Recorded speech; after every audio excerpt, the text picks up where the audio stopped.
I was off duty the night I heard it. That matters. Because if I'd been at my post, on the clock, on the record, I would have logged it the way regulations want it logged. Signal received, source unconfirmed, action deferred to watch commander, and I would have gone to bed. Instead, I was in my own quarters with my own receiver, the old surplus set I kept for exactly this reason, running a wide scan out of nothing but habit, and it caught 7 seconds of a voice that wasn't speaking to me. 22 years in comms teaches you a certain kind of restlessness. You spend your working hours listening on channels somebody else decided mattered, and after a while, you start listening, on your own time, to the ones nobody assigned you, because you learn that most of what's worth hearing was never meant for the official log in the first place. My receiver wasn't standard issue. I'd built it out of 2 decommissioned units and a salvaged dish, and it drifted across bands the fleet had long since stopped monitoring, on the theory that empty frequencies are only empty until something falls into them. Most nights, it caught nothing but old carrier hum and the occasional garbled beacon off a wreck nobody had the budget to chart. That night it caught something with a heartbeat in it. It wasn't speaking to anyone in this system. That was clear inside the first 2 seconds. The cadence was wrong, the compression standard was wrong, and the address header, what little of it survived the burst, carried no Earth routing code at all. It was a raw distress transmission, aimed at whatever relay chain the Vantian assembly used for its own outposts, and it had gone past its intended receiver, out past the edge of assembly space, and landed on a frequency band my little receiver happened to be sitting on. I want to be honest about this part. Nobody called Earth. Nobody sent for us. The signal wasn't lost, and it wasn't bounced, and it wasn't misfiled by some tired clerk. It simply kept going, the way a shout keeps going after the person it was meant for has already turned a corner, and I was standing in the wrong hallway with my ears open. I could have let it keep going too. I ran it against the archive instead. 7 seconds gave me enough. A structural distress code, a partial casualty figure, a repeating string that resolved, once I cleaned it, into coordinates. A survey platform. Drift Station Ilvresh, 6 days out from any assembly relay hub, reporting hull failure along its spine after what the fragment called an uncatalogued debris strike. No ships requested. No ships available to request. The transmission wasn't asking Earth for anything, because it didn't know Earth existed to ask. I sat with that for 11 minutes, before I filed it anyway.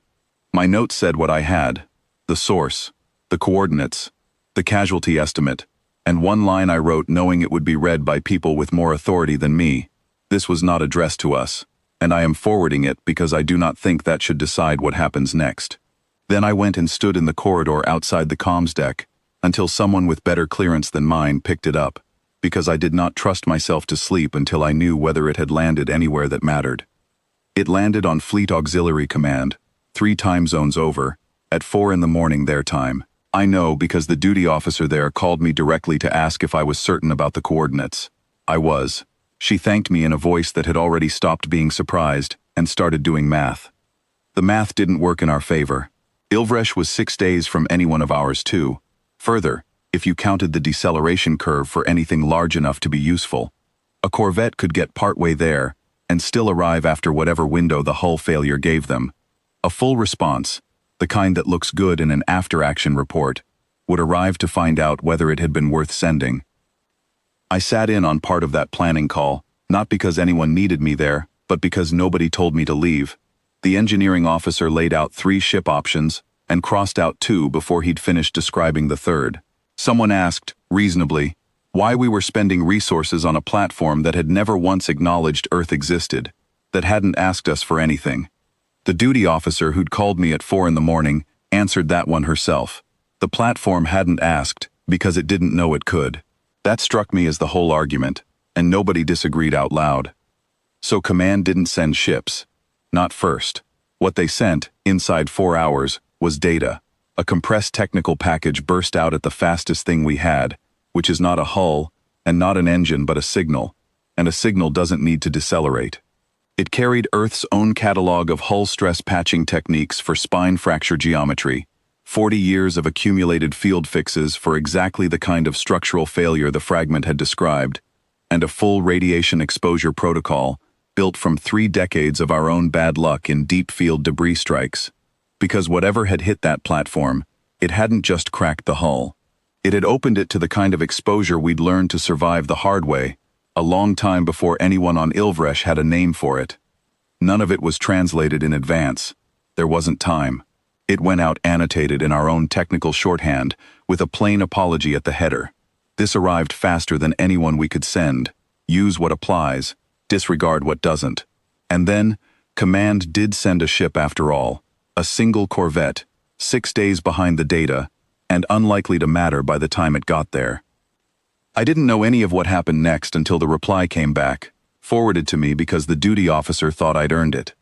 Aboard Ilvresh, the officer standing that section of the comms deck was young, junior enough that the casualty count from the debris strike had taken most of her seniors with it, which is its own kind of arithmetic nobody wants to do out loud. She'd sent the distress call herself, aimed correctly, by every rule she'd been trained on, at a relay hub that could not answer in time and knew it. Assembly doctrine didn't cover a case like hers. There was no clause for outposts too far out to matter, no fallback address, no second recipient. You filed the report to the hub closest to you, and you waited, because that was the entire structure, and the structure had never once considered that the nearest thing to you might not be one of your own. She told me, later, in the one exchange we ever had, that she had spent those 6 days doing what people do when they're waiting on something that isn't coming, rationing air scrubbers, counting exposure hours, telling herself the numbers would hold, running drills on a skeleton crew for damage they already knew they couldn't fully repair. She kept a private log of her own, same as I did, and in it she wrote things she never put in the official report, that she'd stopped expecting the relay hub to answer somewhere around day 3, and had started, instead, quietly preparing for what the platform would look like if nothing came at all. Then, on the second day, something arrived that wasn't a ship and wasn't from anyone she'd called. A data burst, foreign format, foreign language, annotated in a hand that clearly expected to be disregarded as often as used.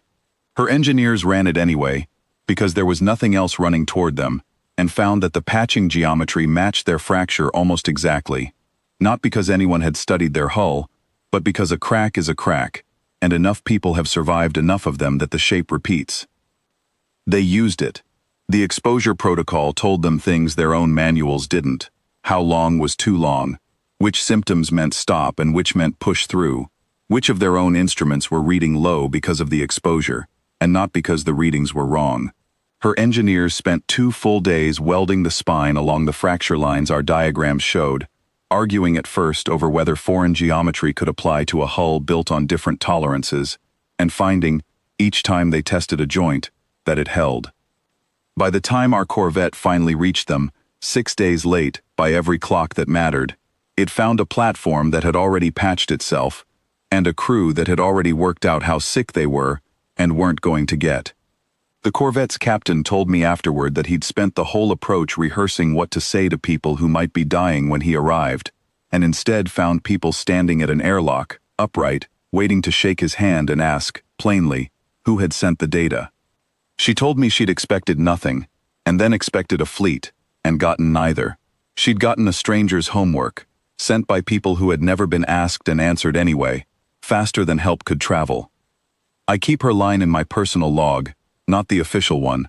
Nobody sent for us, she wrote, and somebody answered before we knew we needed it. I don't have a better way to say what happened that night than that. I wasn't on duty. The call wasn't for me.